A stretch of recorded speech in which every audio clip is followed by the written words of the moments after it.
All right, hey guys, and welcome back to the podcast. I haven't done one of these in a long, long time.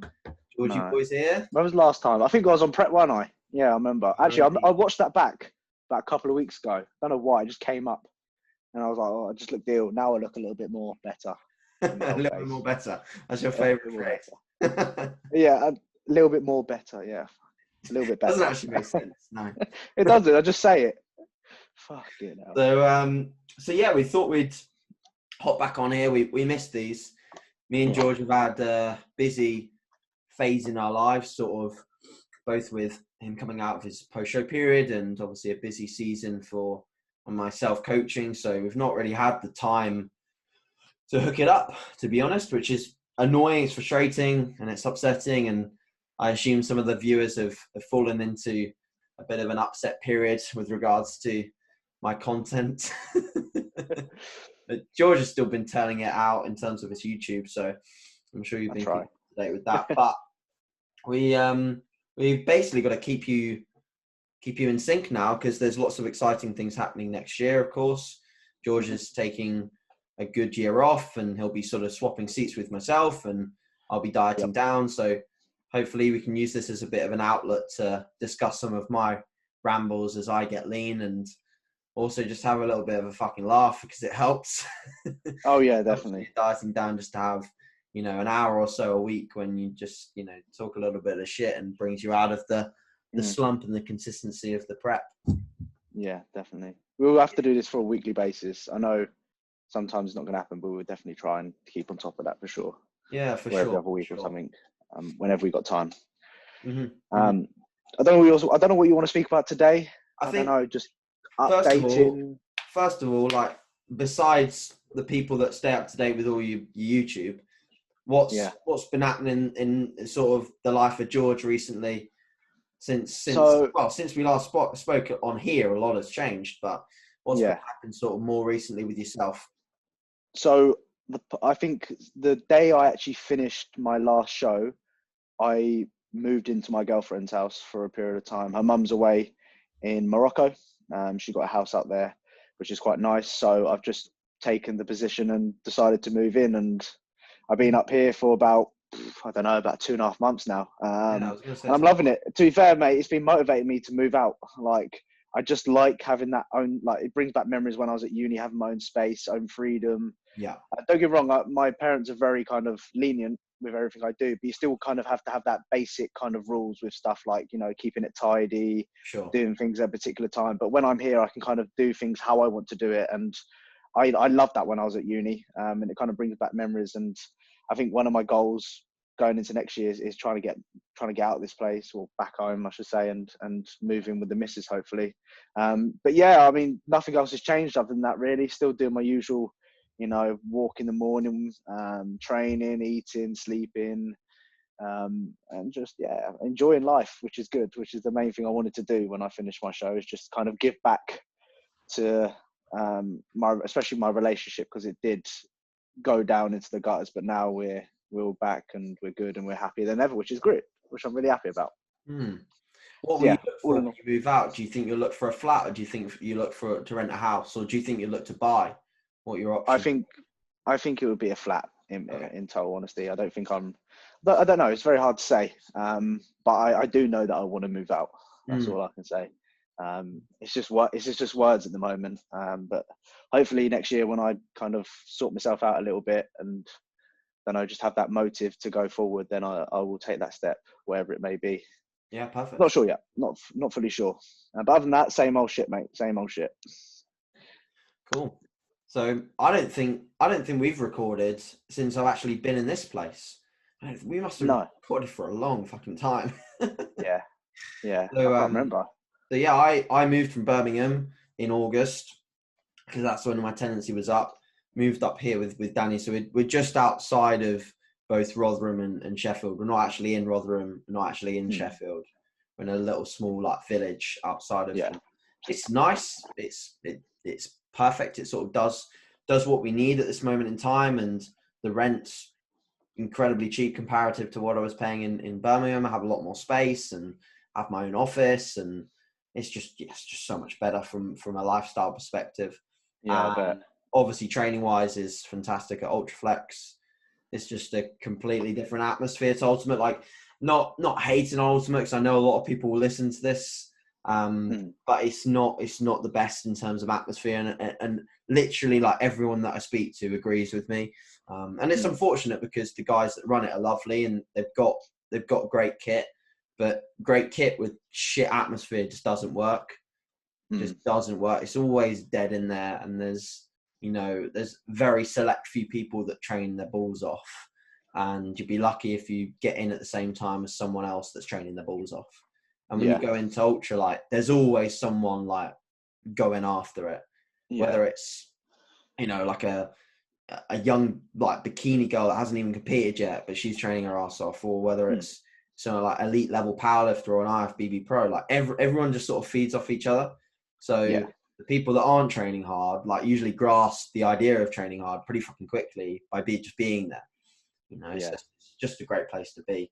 I'm very happy with that. And then sort of off-season wise, I've basically been hovering around about the same weight for sort of quite a while, to be honest.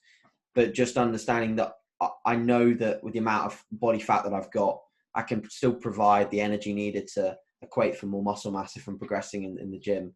I don't need to get fatter or heavier to add necessarily more lean tissue, and I don't need to get fatter or heavier to increase my performance, really. I can just sort of ride this sort of, like, it's basically a hover between a 5 pound radius, really. It goes up or down by 5 pounds, and I'm just sort of there or thereabouts. Looking to also... How much are you weighing now? Sorry. How much are you weighing now? This morning I was like 190 dead, which is a very low one for me. Yeah. Very low. And that's as a result of the fatigue I dropped off from the deload. Big time. Like, fuck me. I was carrying a lot of inflammation. And I was really interesting with this deload, like the one that I just did, because it was my first actual deload, like proper deload, where I just sat at home, and I went back down to Brighton. I saw my dad, and I just sort of stayed at home. I literally sat on the sofa all day, and that feels so bad for me. I do not, and I know you're the same.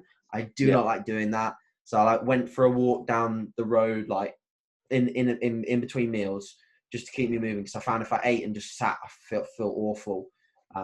Just because I just don't like it, and I'm also heavy. So any high calorie meal at the moment just doesn't make me feel that great. At the top end of an off season, just food doesn't make you feel that brill. So I actually just completely switched off. But before the deload, I can't even tell you, like, the overeating symptoms were horrible, like so bad. It wasn't just fatigue in the gym. Like, performance was actually okay. Performance was fine. That wasn't my marker. It was immense anxiety and low mood and resting heart rate through the roof. And like one evening, legit, and I'm happy to say this on a podcast, but like I pretty much broke down in tears in front of Danny, because I just said to her, I can't explain why I'm so tired. Like, I just can't. And she was like, yeah, you fucking can. You've just like worked backwards, like try and reverse engineer why you're so tired. And then I worked it out, like the fact that I've not actually had a proper deload, apart from, when I went to Scotland and when I went to New York, just took 4 days off just because I was traveling. So my body was just very beaten up, not just like physically from the sessions, but mentally from the check-ins, the physique updates, like the constant, like a lot of people that were in there, you know it yourself, like in between shows, we were chatting like a lot. And, as you got later into your diet and later into your shows, like when you were like sort of more experienced, you checked in slightly less because you kind of knew what was going to happen. But I had loads of people like hitting their first or their second show. So it was like months of speaking to all my clients, like every day. It was insane. It was insane. And I think, next time I'll be more prepared for that, and I'll know what it's going to feel like, because it was really challenging, and it drained me a lot more mentally than I thought it would. And I just poured a lot, like you saw me at the shows, mate. I poured like a lot of my own emotion into you guys, and I really wanted everyone to do exceedingly well, and as much as everyone did, and most people got the results that they wanted, it felt like by the end of the year, like I'd competed about 40 times And that's not a good feeling. Like, it's No. bad enough getting rid of like the post-show blues when you've competed once. When you feel like you've been a part of 20, 30 journeys, you feel fucked. You feel so Can imagine. fucked. So yeah, I was very, very, very, like, very emotional, man. I'm not sure why. And you know, I think the thought of like that, like, not sound like a pussy, but the thought of like Danny going away as well for like 6 nights was playing in my head, because I knew I wouldn't sleep as well. I knew I don't particularly like just like being on my own, because I've done that before. Like, I had spells where my parents went away and I stayed at home, and I never liked it. I never slept well. Just never really enjoyed it. I'm a people person. Like, I like being around people, and I like my space, but I like my space within the environment of other people being there. Does that make sense? Yeah, of course. Sleep recently has been a little trash, but I'm feeling a lot better since having the days off, and basically just giving my body a bit of a switch off flip from the gear, as opposed to like the training being massive, the main bolus of fatigue. It's been everything else. So, of course. I always just tell you in every check-in that we did, I just say, keep doing it, keep working hard, keep doing what you're doing, because I know how much work you was putting in. I know kind of how stressful it was, kind of just dealing with like stuff that doesn't need to be dealt with, and I know exactly what you're on about, and I always wanted to just give you that little boost, just to keep going, because I know you're doing a great job. But you know, it's all done and dusted now. You've worked extremely hard now. Next year, or this period of time over Christmas, just focus, you know, on yourself. I know obviously not 100% on yourself, but you can really kind of dial down on everything and set yourself up really well for next year for when you prep. Yeah, which I'm sure many people listening, including myself, are very, very excited for sure, definitely. Yeah, I'm super excited as well. I'm super excited to get the calories down a little bit lower, because it's becoming a little bit of a. I literally was just off a check-in before I did this podcast, and it was one of my clients who's in a similar position to me, where it's the peak end of the gaining phase and the food's getting really tough to get in. And I said to him, I was like, this is where literally the switch again has to be flipped between you want to eat to being you need to eat. It doesn't become a want anymore. It becomes a job. It becomes what you need to do to progress. And then that for me is an actual quite an uncommon switch to be flicked, because I've not had this issue in many other off seasons where my appetite has been the point where I just simply just do not want to eat. And I mean, no meals. I don't fancy any meals. And I was talking to Cuba about it, and he was like, well, you know, you don't really have the time to really do a mini diet unless you want to do a mini diet and then maintain and then diet. And I don't like the sound of that, because I did it with a few people this year. And for some reason, this might be an anecdotal thing that people want to take away from the podcast. For some reason, the diet before the diet just didn't work with the 3 people that I did it with. I'm not sure why, but what seemed to occur in my head was they didn't have enough time in that month or month and a half, or even sometimes longer, of maintaining after that mini diet before the diet to remove fully the diet fatigue and then approach the prep. You know, I almost put it in my own head. I was like, how would I feel about doing the diet that I did, you know, about 4 or 5 months ago when you were at the Southerns? You know, how would I feel about doing that, maintaining, then prepping? And I thought, I wouldn't like that at all, because I was really feeling it by the end of that mini diet. And mate, it takes me how long did it take you to feel it during prep, like the long, slow prep? Quite a while, right? Yeah, quite a while. Yeah, definitely. Yeah, and you didn't drop a colossal amount of weight. You dropped a lot of weight for your frame, but you didn't drop a crazy amount of weight. So no, compared to others, no, I only dropped like 25 pounds, something like that. Exactly, that's crazy. I'm gonna have to drop 40, but you know, the thing is, I just saw it not working.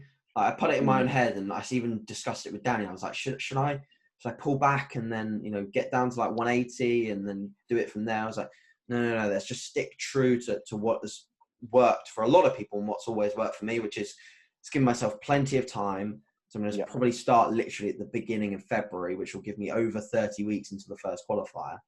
You know, give me plenty of time and just do it very, very long and slow. And hopefully by 6 to 7 weeks out will be the point where I feel like actually start to feel like, okay, I'm really, really like starting to feel like I'm dieting now. And of course, like at some point I'm going to feel like I'm dieting within that, you know, 20 week period. But I would like to think that it would take a little bit longer for me to feel like that, doing it slow and steady, as opposed to doing the mini diet and then having to sort of maintain and then going back down. So we'll see. I also think with how people respond to mini cut, well, after a mini cut is important as well, because some people, how can I word this? You might find that I would rather start off with have, you know, the highest amount of food as possible and take my time coming down. But some people finish a mini cut, you can drop their food really, really low and they won't respond to it. They won't respond to it. Like you've dropped their calories super, super low and their body weight is not budging. You go into a maintenance phase. Then what do you do after that? You've played with so many tools already that you're getting to a point now where they need to still pull more off, that you're going to have to really digging them deep to get that extra, you know, 5 pounds or whatever off that needs to come. And sometimes that's not a good way of doing things. I would rather gradually, like for example, when I started, I was on like 600 grams of carbs, just eating under 4,000 calories, doing 2,000 steps each day. And we had so many tools to play with. And as soon as we dropped food, as soon as we put a little bit output in, you know, I came down. We don't want to start off with someone who's already done like a mini cut. And with mini cuts, I would implement some sort of CV work just to kind of get it off. And I just think I just like implementing a little bit of CV work. You're already playing with your tools. And then we're going to get to a point of where, right, we're doing cardio 4 times a week. We're eating 200 grams of carbs each day. Of course, we can pull down food, but it's going to get to a point where you're going to be on like 50 grams of carbs a day just to try and get the weight off. And it's not, after a while, you're just going to bury yourself, in my opinion. I agree. And that scenario is, funnily enough, exactly what happened with those people that I did the diet before the diet with. They ended up with not enough left to really keep pulling. The cardio was super high, food was low, hunger was super, super high, and they all came from periods in their off season when they were on plenty of food, low appetite. And I was like, you know, let's do this sort of diet before the diet thing, which everyone seems to epitomize at the moment.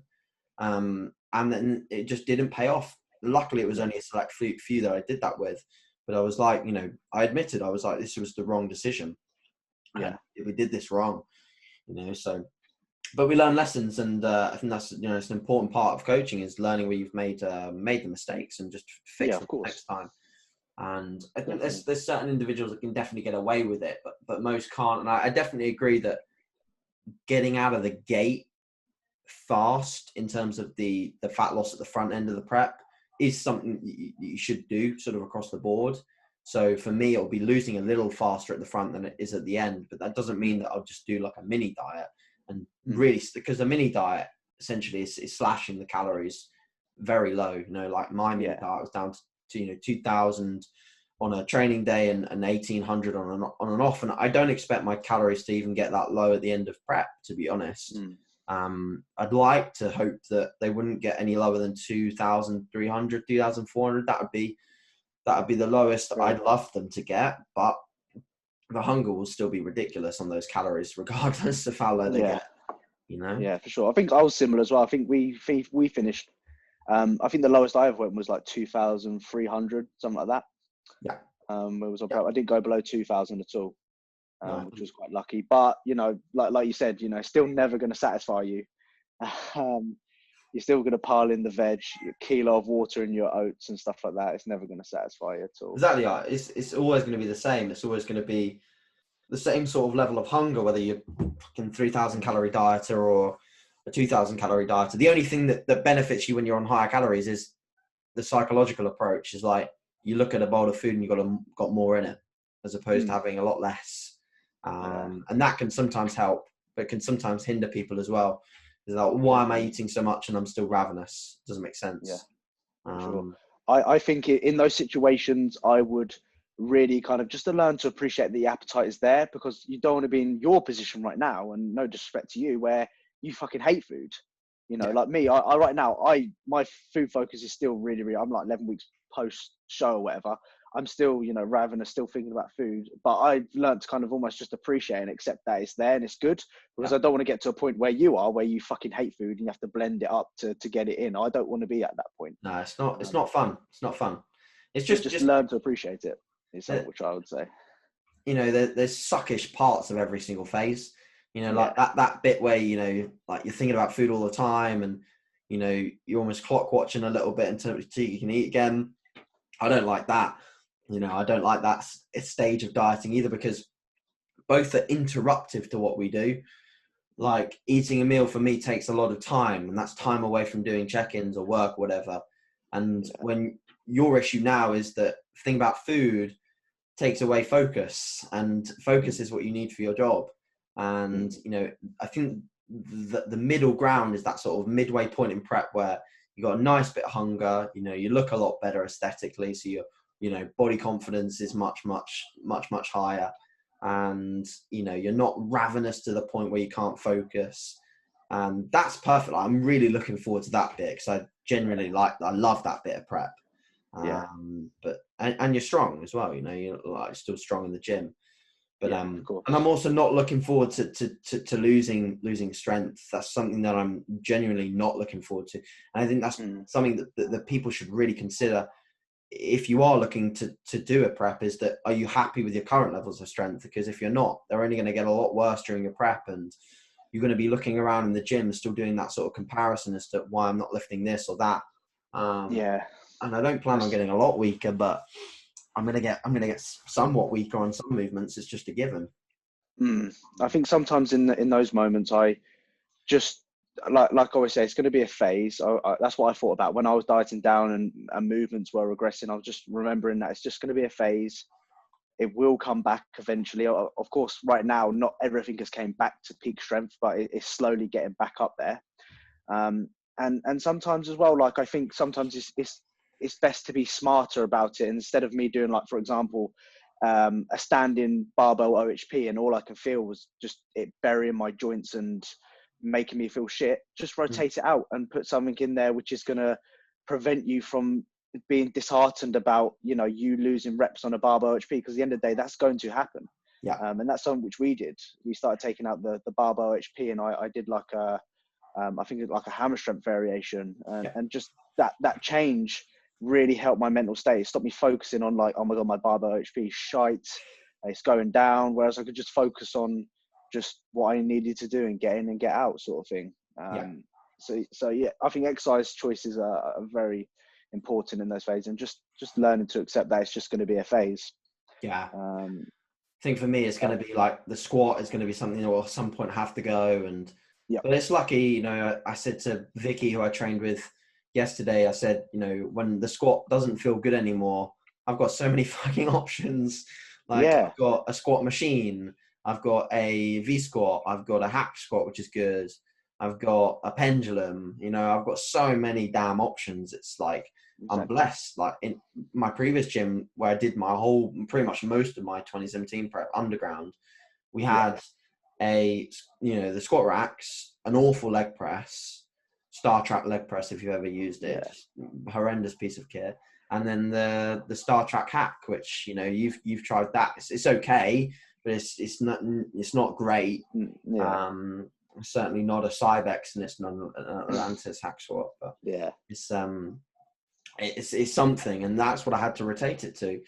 And then by the end, I was in this sort of similar position as you were, where I needed a different environment to get me motivated. I could, like, as much as I love training, I just couldn't go into the same place all the time and get the same focus.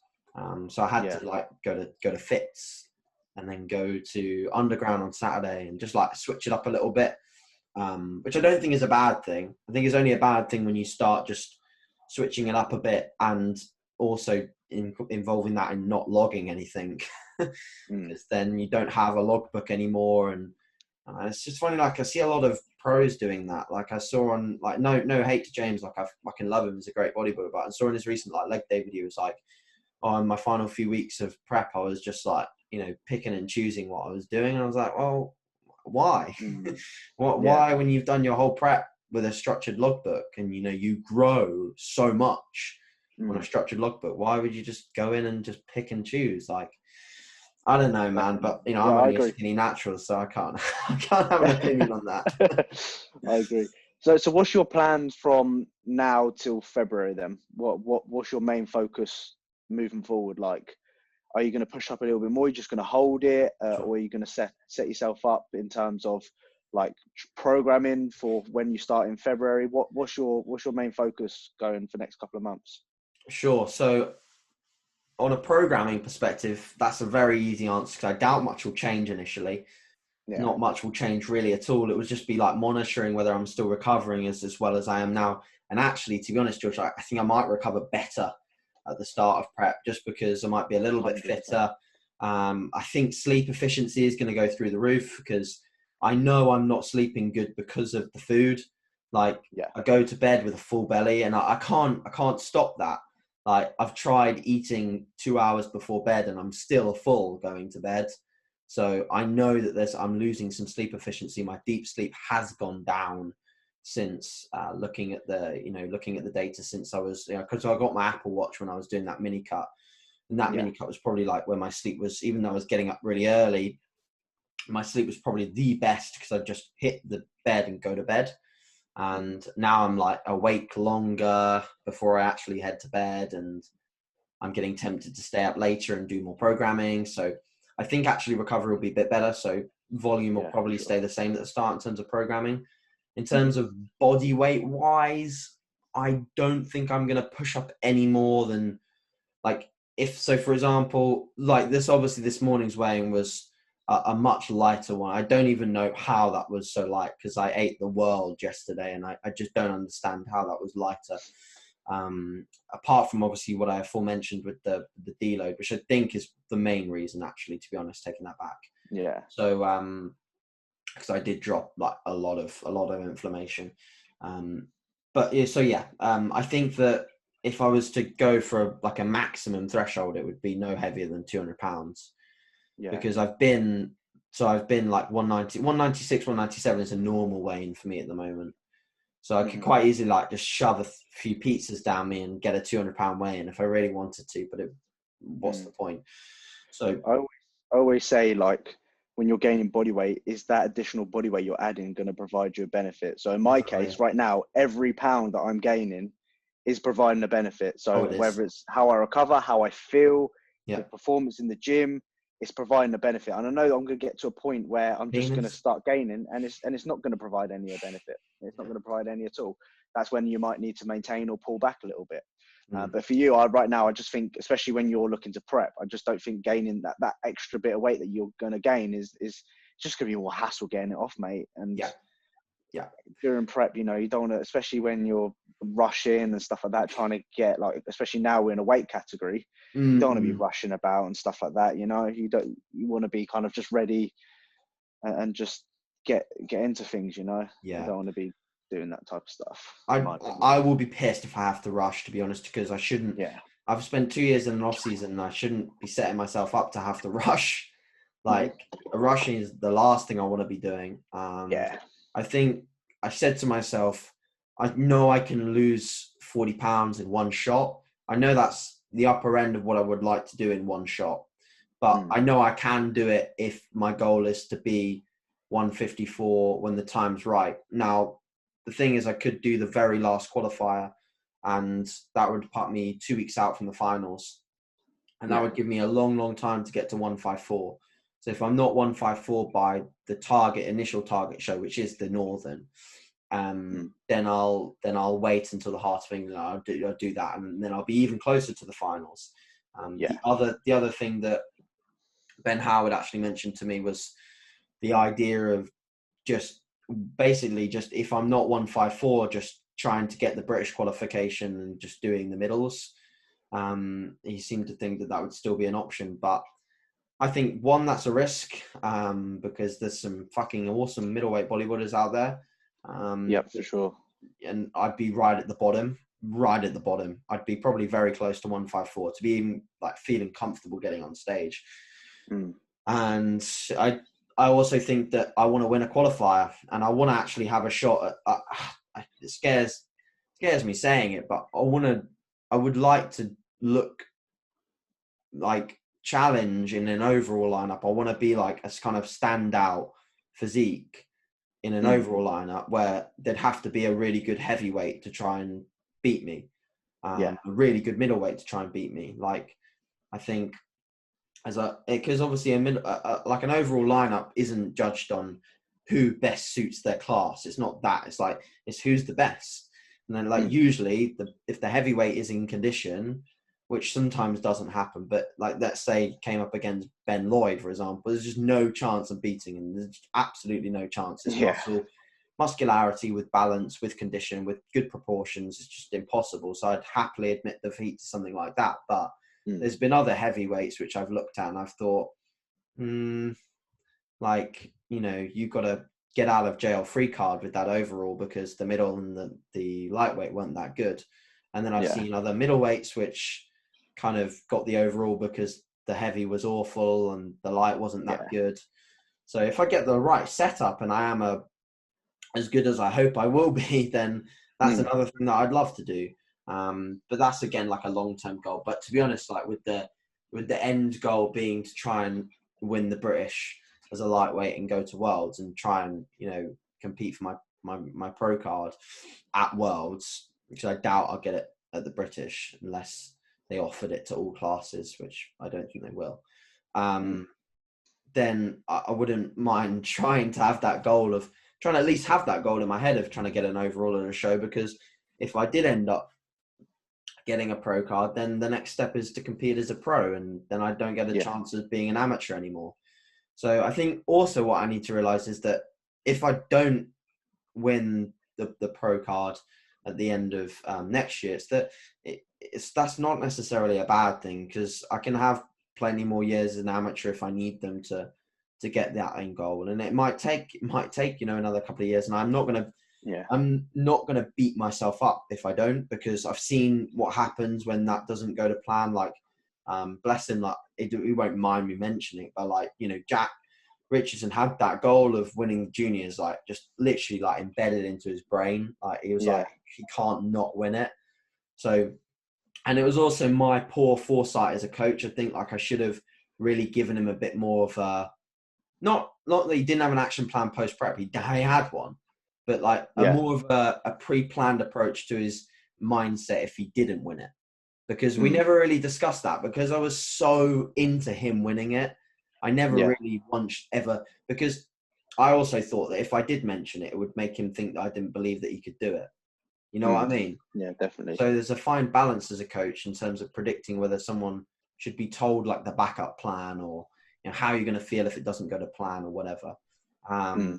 It's like with Grace as well. Like Grace wanted to win a British title, and I never really talked about her not winning one. I just talked about her winning one all the time.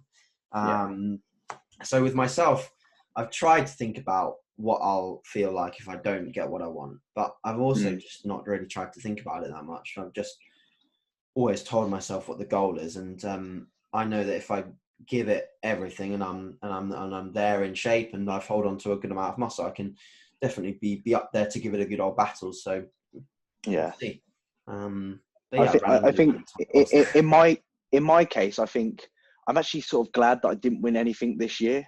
Of course, I was hoping to. You know me, after I came off my first shot, I cried, didn't I? I remember you was with me.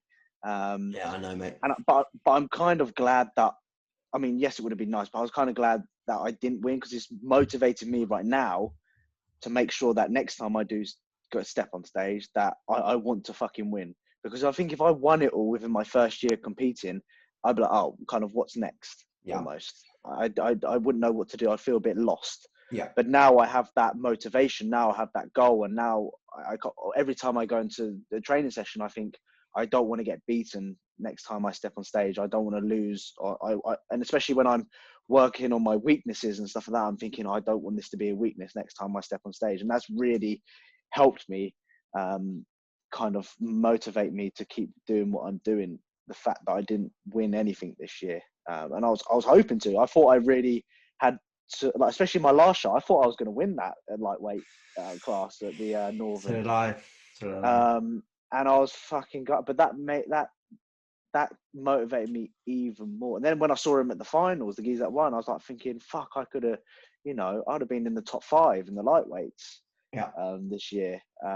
So yeah, it's motivated me, not winning anything this year to make sure that next time I do go on stage, I win. So yeah, 100%. definitely. And you've shown your potential, mate, because half the potential of being a bodybuilder is whether you can get in condition or not, because it's one of the hardest tasks of getting to the stage is getting there in shape. Yeah. So many people can't do it, but you can. You've shown that you absolutely can. I've got a question for you. This is a deep. So, in terms of my prep from your coaching standpoint, what do you think you could have done better in terms of my prep? Sure. So, I think the most obvious one is knowing when you're at your best. Yeah. Because I didn't know where your best was, I had to imagine that there was more left when then perhaps wasn't, which I think is a lot of the issue when people go to different coaches for different preps, is that as an athlete, you always want more. So regardless of whether you know that you've probably hit your best, you're always going to say, I'd like this leaner or that leaner. And then when the coach listens and drives the calories down more or continues the deficit, it's just up to you now to sit in the seat that you've created for yourself and fasten the fucking seatbelt, because you've now decided that pushing is the option. So for you, we have a Google album laden with photos of when you probably looked your best and when you looked like fucking awful. Yeah. And we know exactly what happened because we've got it all on data sheets of when it all went awful.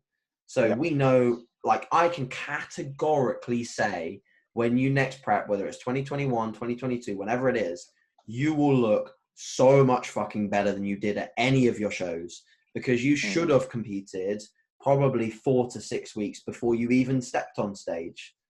That's the reality of it. Yeah. I look back through photos now and I think, Christ, I was looking like that 4-6 weeks out and everyone's telling me, George, you're too lean. And I know, they were fucking right, these bastards. Yeah, I was like, well, I remember I was like, fuck these guys. They don't have a clue. But they're right. At the start, when you were at mine in Birmingham and people were saying you were too lean, like, I was like, come on now, like, you weren't actually too lean at that point. You were probably about bang on track. What should have happened is when you came in, when you were coming in fast, coming in hot, we should have thought, right, okay, this is a good look. Let's hold this now, rather than thinking, shit, okay, let's let's push a little bit more. Let's see if we can get the hams in a bit more, the glutes. And I think ultimately you have to push it all the way to see what happens. And that's what a lot of people never do. Like, mate, a lot of people never see one glute striation. They're like, oh, my back's a bit flat, better fill up. Just keep feeding up, keep doing refeeds or high days or cheats or whatever. They never actually see true condition. So the fact that in your rookie season we took it all off, like, that's essentially like the box ticked. And now all we need to do is just bring that polished best look to the stage. And that's not just going to be my job. That's going to be a lot of your job as well, because that involves following the plan. Because even in a year's time or 2 years time, I promise you'll still want to do 5,000 more steps than you're meant to be doing. And but I think you'll understand when you do that. And it's that next time when you do that once, you'll be like, fuck, I've made a mistake. And when you did it once this time, you thought that maybe it was a good thing. And then you did it again and again and again until it became a habit. And then it was just a norm for you to do more than we were planning to. But yeah, I definitely think we could have stepped on stage a lot sooner than we thought. Yeah, for sure. Definitely. Yeah. So I think, like, what in terms of what you're based upon, obviously what you've seen this year with your clients and stuff like that, and my prep, what are you going to do differently within your prep based upon what you've seen? So, for example, with me, I was doing like 15,000. Some days I'd do 20,000 steps. And I know something for you, what you did in your previous prep, you did like, you was doing like, I remember you going on the walk in the mornings and you was timing it and you was trying to beat the times. I remember following that and thinking, fuck, he was walking. I was looking at it, I was like, Christ, he walks quick, don't he? I was thinking he must Fucking sprint on fast, his mate. walk. I was watching Yeah. Olympic walking videos to get my technique for it. Wow. That's crazy. Seriously. I was proper into it. I'd blast that walk. And I know that you've mentioned this before, but like, obviously next time around, you're not going to go above like 15,000 steps. What Sure. else are you going to do, like based upon maybe your nutritional side? So for me, I think one thing we should have done is definitely deloaded. We didn't deload throughout the whole 30, God knows week of prep. 100% we should have deloaded. And the first time we did a diet break was, 4 weeks out? Yeah. 4 weeks out. So to be honest, I think the diet break thing wasn't too much of a mistake because you weren't showing any signs of needing a diet break. I think the deload thing, maybe, yes, I do agree we probably should have deloaded. But at the end of the day, what was your logbook saying? Like, a lot of the time, your logbook wasn't bad. Like, you never had awful weeks. And it's because your training volume was appropriately set up. And you nailed all other factors of fatigue and recovery management. Like all these people that need deloads are probably like being poor with their sleep and being poor with some of their nutrient timing. You nailed everything you had to nail. But yeah, I do agree some more fatigue management in your prep. In terms of my changes, so number one is like as little formal cardio as possible. So trying to keep the prioritization on the weights room and just try and use steps as the main tool for expenditure. With calories being so high at the moment, I've never had calories this high in my life. So I've got a lot of room to play with. And I've also started heavier. So I've got a higher BMR than I've ever had in my life because I'm the heaviest. What are your calories right now? Sorry to interrupt. What are your calories right now? On a training day, 4,200. On a non-training day, 3,400. The big change is simply just down to the fact that when I'm not in the gym, I'm burning a lot less calories because I don't move. Not doing any cardio at the moment. I haven't done any formal cardio in a long time. Yes, perhaps you're right. It may help with my appetite and things like that. But honestly, mate, at the moment, the same boat as you in some of your check-ins where you said, I'm just sore. And a lot of the time I'm sore. And if I go and do, for me, if I'm going to go and do cardio, I'll go and do the stairs because it just keeps me going. And I don't like doing the elliptical or the bike. The bike gives me the most horrendous quad pump. I can't do the bike. It just keeps me going, the stairs. So yeah, of course. You got to work with the machine, haven't you? With the stairs. Like, you can't slow down on level 6 because you're going to fall off, sort of thing. And then the issue with the stairs is then the next day, the session isn't as good. I've noticed the day after just not doing, just no cardio and just going for a walk or something, maybe doing a few more steps, going to see some trees or something, or a lake. And like something like that feels a lot better than fucking climbing a stair in a gym. So yeah, as little formal cardio as possible. Also, I'm going to use a lot of posing for burning calories. That sounds a bit weird, but no, definitely not. No way. I used to do 3-4 rounds. I used to be absolutely I used to be holding my head because I was like, I was absolutely blowing. I had to sit down after every round sometimes when I first started, and then obviously you get more efficient. And then you could do 3 rounds quite easy. Yeah, exactly. So I'm gonna pose. I'm gonna hold. I'm gonna hold the poses and like actually time it and like just increase the time, overload the time. So there's so many rooms in this house where I can pose. Danny's got a huge full-length mirror in her office. I've got a full-length mirror in this one. So I've got loads and loads of places to pose. And you can pose, if you haven't got that at your house and you're listening, you can pose without a mirror. You can just pose anyway. Just pose, you get your heart rate up regardless of where you do it. So that's another one. And I think I kind of took that from, John Jewett, maybe the posing one. I'm not sure. Perhaps. I don't know whether he mentioned that or not, but someone I took that from, the posing. John Jewett, I definitely took the really like focus on doing just the walks, because it's why I started off prep with just the walks, and then I just drip fed in more and more and more and more and more as you want to do more and more and more. And you know, I was doing a lot of stairs by the end of my 2017. Well, before the first show, I was doing a lot of stairs. By the later shows, I was doing no stairs. I was just doing the treadmill walks, but at crazy fucking pace, like ridiculous pace, mate, and ridiculous incline as well. So same as me. Yeah, just trying to keep the expenditure a little lower for as long as possible. Trying to think like a bodybuilder, not like a competitive dieter, marathon runner, fitness freak kind of thing.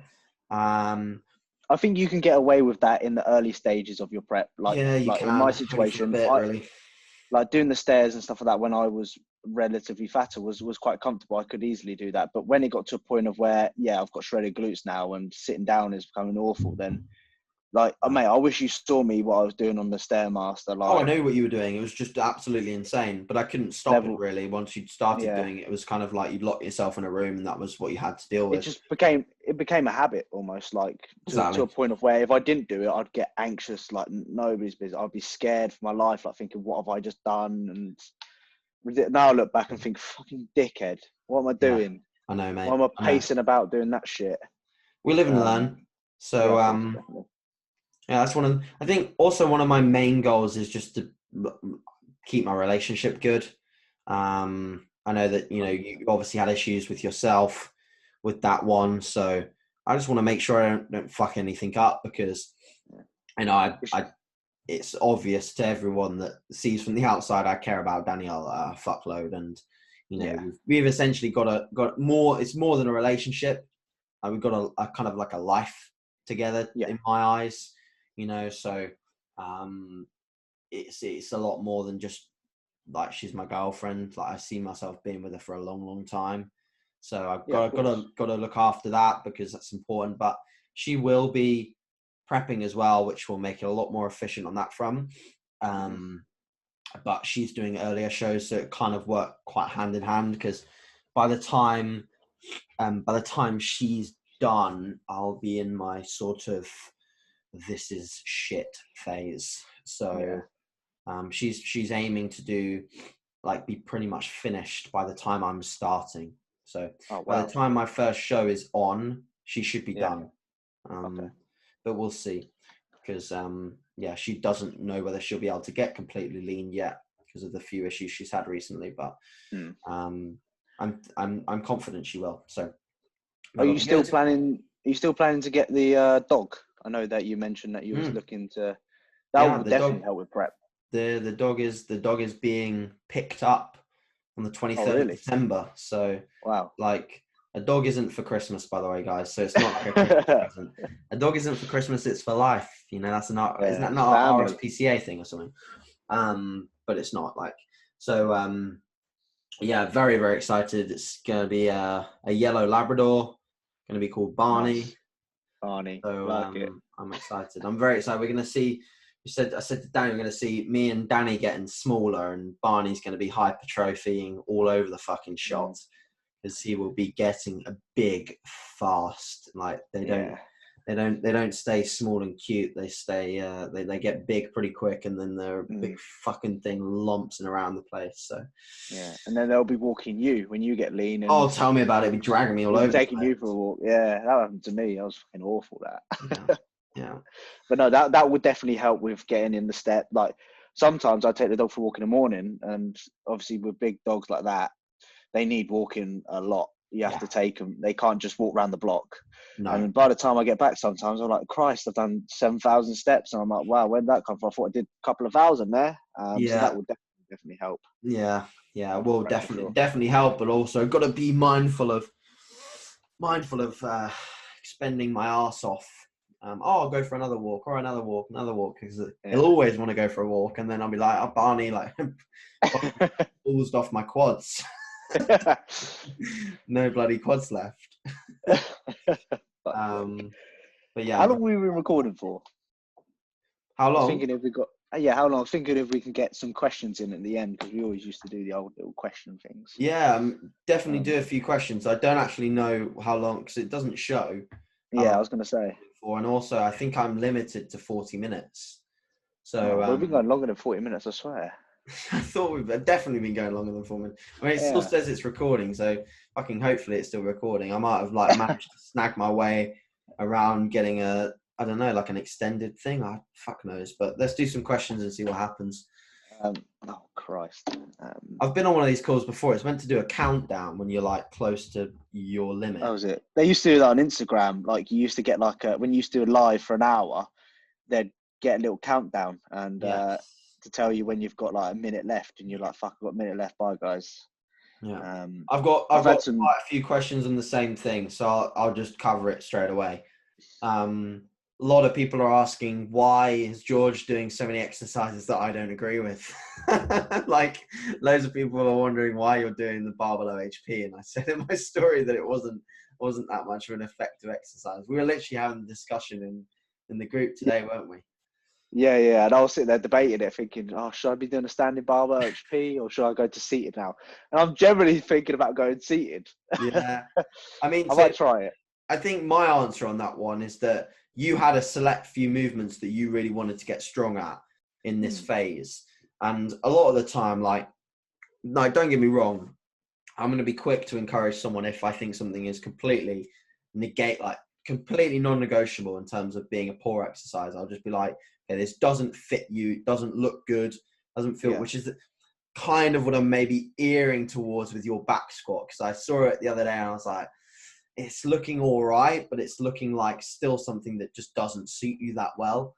And I know it's never felt that brilliant for you. So it's it's something that I'm eking towards. But that's the importance of, like training footage for a coach, is that, whilst the barbell OHP isn't probably the best exercise, and it probably isn't the best exercise for delts, if someone really loves doing the OHP, they really want to get strong at it, or they're very limited in terms of equipment, sometimes it can be an okay variation.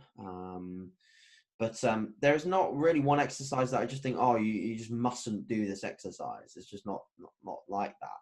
But it in my head, a lot of the time when you're driving up performance, preference does really play such a pivotal role. If you don't look forward to that lift, you're not going to put all your eggs in one basket and try and progress it. Of course. But what I do coaching wise is I actually get people to give me a list of the exercises they enjoy. I think that's important. Like, to adhere to any plan at all, you have to do something that you enjoy. Hence why I always ask clients, what do you enjoy doing in the gym? Like, they enjoy doing barbell bench press, but they hate doing like flat dumbbell press. I'm going to program a like barbell bench press and see how they do it, of course, and then make a decision from there. But of course, to adhere to a plan. Like, I really, don't get me wrong, when the barbell OHP, especially standing, when I get like an extra 2 reps like I got the other week, that made the session. That was a 10 out of 10 for me. Yeah. Because I love doing the exercise, but when it's shit, it is shit. Yeah, you herniate a lower back disc, don't you? Yeah, literally. Worth it. Sometimes like that. It's worth it. I've got one most embarrassing moment in the gym or on stage. Well, George, I know your most embarrassing moment in the gym is when you shat yourself on the leg press. Yeah, I've done that. But on stage, yeah, I've got one on stage. When they say, when the music plays, it's pose down. Yeah. But what I've done before is I've posed down before the music started. Like, they tell you, wait for the music to start, and he goes, pose down. And I start posing, the music's not playing. That's embarrassing, that. When people look at it, I think, God knows what people are thinking. I remember that. I did that once. I was like, you twat. Like, I remember him saying, when the music plays, pose down. And and he said, pose down. And I started doing it. Then the music came on, and I was a little bit early. But no, I haven't had anything like that. I don't remember seeing that. What show was that? I think that was I think that was the Northern. I think that's the final one. Okay. Or was it I can't remember. But I remember doing it and feeling like a bit of a twat. But well. Have you had any embarrassing moments on the stage? Any kind of bollock falling out? Or I haven't had a bollock fall out, no. They're not big enough. No, when you're in the moment, mate, all of it shrivels up when you're on that stage, I tell you. Sort of like you tuck it in a specific way so it just it can't fall. Yeah. And you double check it, you triple check it, and So no, I don't really think I've had an embarrassing. Oh, maybe I think I look back at it and it wasn't embarrassing at the time, but I look back at it now. I'm like, fucking hell, why did you do that? It's like the BNBF Midlands when I slapped my ass. Oh yeah, I've seen the video. Like I look back at it now, I'm like, well, that is the cringiest thing. Like, why? I shouldn't have even won that show because the judges should have thought, what a fucking cunt, and just down because that was like I hit a rear double. For those that hasn't seen it, just search my BNBF Midlands show there. I just hit a rear double bicep and I slapped my like left buttock. And then at the finals as well, actually that's probably a little bit embarrassing, is that I wanted to show my glutes so much at the BNBF finals that I'd like ridden my trunks. Like I basically turned them to like the sluttiest dong you could find and ridden them up my ass. And like they literally announced, like the head judge with the microphone said, like, pull your trunks out your ass, and said to AJ, pull your trunks out your ass. So I had to sort of like sort them out mid pose and cover my glutes a little bit more because they could probably see like up the anus. I used to tuck mine in a little bit. I did, just so I can show off the glutes and stuff. Show off the El Package. Have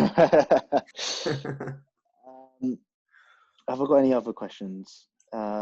Oh God, what is the biggest challenge you've ever faced? Ryan, mate, that is Ryan. I don't even know. Ryan with that challenge. fitness life, Ryan. Christ. I ain't got a Scooby, you know. Fuck it. I mean, I kind of want to stay on a positive now. I could go down an emotional route, but I don't really want to discuss that. I want to be on a positive. So yeah, I don't know, maybe like I don't really. Right now, your biggest challenge is eating your food. Right now, it's eating the food, and then also it's the food coming out the other end. Sometimes like the digestion is just so bad that it's like it's either multiple frequency of bowel movements, or you know, I'm like, when is it gonna come? Like when is it gonna turn up? And then a bit like you on the dog walk the other week, like I'm like running off to the toilet. That's your big. Isn't yours like going on a dog walk and and realizing you know you got to return to base? Yeah, mine is just all of a sudden right now it just like I'm walking fine, everything's fine. All of a sudden the urge comes and you're like, oh my God, you get nervous, you kind of get tingly, you can't focus on anything but kind of trying to keep it in. You have to I literally, when it happened, I had to switch off my music, couldn't focus on anything else. I'm running with the dog. People were looking at me thinking, why is this, something happened? Is he rushing home? Yeah, it's not that one good, but at least I know it's coming out. Too much I went for a stage on prep where I didn't go for like 3 or 4 days, but now it's every day, which is good. Oh, I hate that as well because it screws your head with the weigh-ins as well. You're like, I must be heavier because I'm holding like four poos. Literally. Not good. So that's my biggest challenge at the moment is actually trying to hold in a poo when it comes on a walk. Jeannie asked you about how did you first feel initially seeing your face get fatter in off season? Obviously I was a little bit disheartened, I think, for sure. Because I look back, because I have conversation with people on Instagram and DMs, and obviously they replied to some of your stories. And sometimes it could be like when I was during prep, when I was really, really lean in the face. And I look now, I think, I hate that too. Christ. I look back at the old ones, I'm thinking, I look so good there. Now I look like a fat, bloated mess. But like I've said before, it's just flicking the switch now. And although, yes, I mean, I don't feel as good looking as what I was. I mean, I'm not here to impress everyone. I've got a missus, so that doesn't bother me at all. But just flicking the switch, just thinking about now, what is this weight going to do to my performance in the gym, how I'm going to feel, how I'm going to recover. And that's kind of what I think about instead of, oh my God, my face is getting fat. It don't really bother me too much. At first it did, but you kind of just get over it. Same with like when you finish your show and you overeat, then the next day you do more cardio, more steps to kind of compensate, or you do more steps on the same day. After a while, you kind of get a little bit bored of it. Like you get bored of kind of just yo-yoing and eating more food and thinking, fuck, I need to do an extra 10,000 steps when you just really don't. But yeah, you just get bored, I think. I agree. What else have I got? Low intensity cardio in a deload or just steps?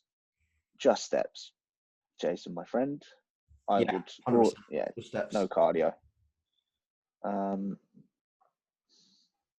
RAR training. That's all he's put.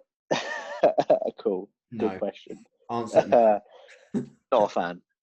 No, not a fan. Incorrect modality. I always get those questions about like transitioning into a surplus, and they give me kind of, I'm 5 foot this, 65 kilo. I fucking hate those questions. Sorry, mate. I'm 4'9", eating 84 calories. I hate the injury ones as well. The ones which people message me, DM me about, like, I've got a broken wrist. How can I still train with broken? I'm thinking, you're asking just someone who makes YouTube videos, mate, and just fucking I don't know. John asked, how many times has AJ seen Georgie Boy's old pecker? Probably Must be at least 4. Yeah, at least 4 times. Yeah, I've been. Yeah, you've been right by it. You've brushed it a few times. Right by the old pecker. As he calls it. I'm gonna start calling it your old pecker. One more from me. Will, does the quality and timing of pre and post workout meal matter less during a bulk versus a cut? I think it's way more important in the dieting phase than it is when you're in a calorie surplus. Absolutely. As your answer, mate. Yeah, agreed. Although timing still does matter a lot when you're peaking of the gaining phase, because if you eat too close, you're fucked. You're ruined. Your session is game over, because if, like, let's say my training time and I've got a training partner is 1, and I eat at 12:30, I'm screwed. The session is down the drain, because I'll want to vomit in the first exercise.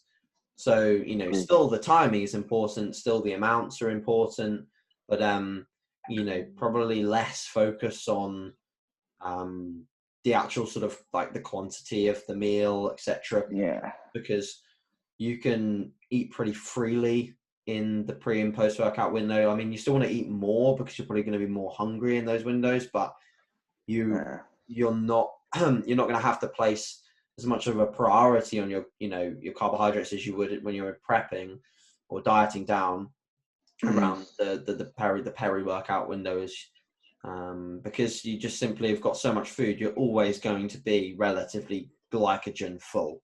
You're not you're never going to be depleted.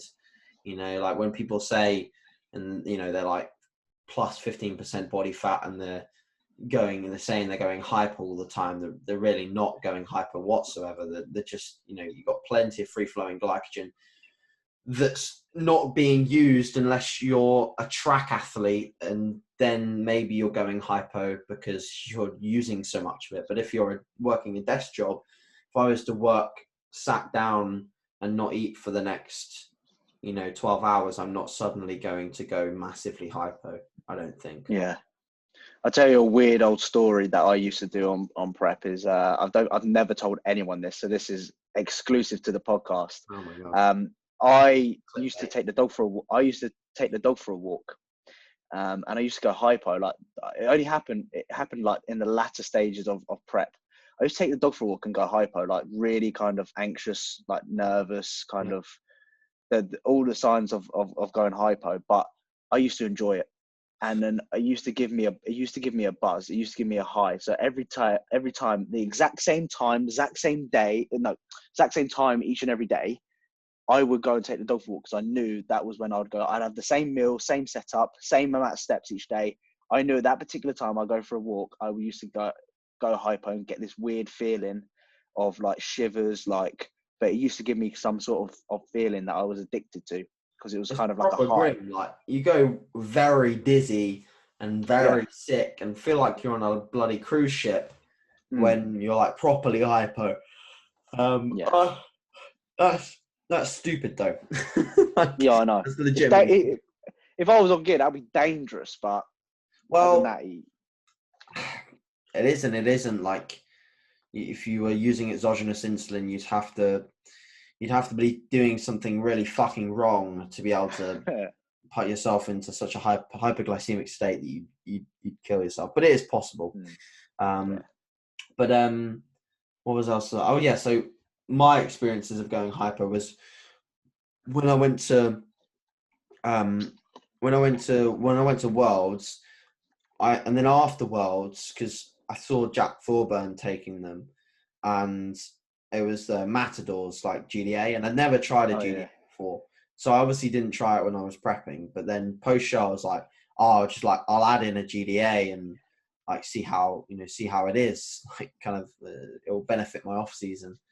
So I added it in like almost immediately, like post show, and because I was like absolutely diced, and I definitely didn't need to lower my blood sugar anymore. I started having it with like most of my meals, and then by the time I finished in Boston and went to New York, like I was legit probably hyper like most of the day. Like I couldn't do anything. I literally was like dead to the world. I couldn't concentrate. I could only sit down or lie down, because after every meal I felt awful, and I just thought this is the prep fatigue like catching up with me or something. And then I remember asking, I think at the time it was Alex Kickle. I messaged him on Facebook and I said, look, like I've introduced a GDA. Do you think that this may be causing me to feel a bit dizzy? The GDAs make you feel dizzy? Because that's how I really know the effect that it had. And he was like, yeah, you'd be like smashing down your blood sugars, and already your blood sugars will be low because you're so lean and you're ramping through glycogen anyway. And yeah, and then I stopped using it. And also I was using a cataclysmic amount of cinnamon on my food. So I was having the lowering of blood sugar effect from cinnamon and the Matador. And I was legit having cinnamon on every meal, mate, like on my potatoes. So yeah, I know. I was not in a good way. I was like dizzy all over the but I'd never really like, maybe now and again during prep I'd get a little bit hypo, but only if I spent too long between meals. I remember when we picked up the dog that we had at that time, we picked him up, and I had like, we were there way too long, and I had like 6 or 7 hours between two meals, and I was really fucked up. And even after I ate, I was still fucked up. So my biggest advice for people when they're prepping next year is have a meal schedule and stick to it, because when you're in the dog end, you'll realize that not having a meal schedule will really fuck you up big time. Oh yeah, of course, so, definitely. Yeah, definitely. Cool, man. I don't know how long we'll be going on for. Should we leave it here? Should we stop talking? I think this for now. I think we've got plenty. This is perfect. I think as long as it's recorded, Yeah, imagine if it isn't. I'll be fucking pissed off. Yeah, me too, man. Wasted an hour of our time. I don't know. We've still had a fantastic discussion about stuff that other people should be hearing. yeah. Oh dear. All right, cool. So we'll cap it off here, guys. Thanks very much if you did listen to all of it, and just if you want us to particularly discuss anything else or feature a podcast on one particular topic, like let us know. We can do jokey topics. We can do serious. To be fair, this one was 90% serious. To be fair, we had a laugh with the questions, didn't we? Yeah, we're off to a very different start. Are you uploading this to Spotify, or is it a YouTube thing, or? I'll put it on. I'm not Spotify. My SoundCloud and iTunes already link up to Spotify, so it should be on Spotify, YouTube, and iTunes. As of what's the podcast app? Is that different? Is it then? That's why I listen to most of my podcasts. Is iTunes. Oh, is it iTunes? Oh, okay. Yes, it's iTunes. Yeah, it's an app on the Apple device. Yeah, I don't know. I just saw podcasts and I thought, oh, don't know, chat and waffle. Ignore me. All right then. But yeah, thank you as always. If there's anything that you want to hear, you've already said it, and I'm always on repeat. I repeat myself so many times. You probably know that as well. Walk it out. Stop repeating it. You've already said what needs to be said. Just go.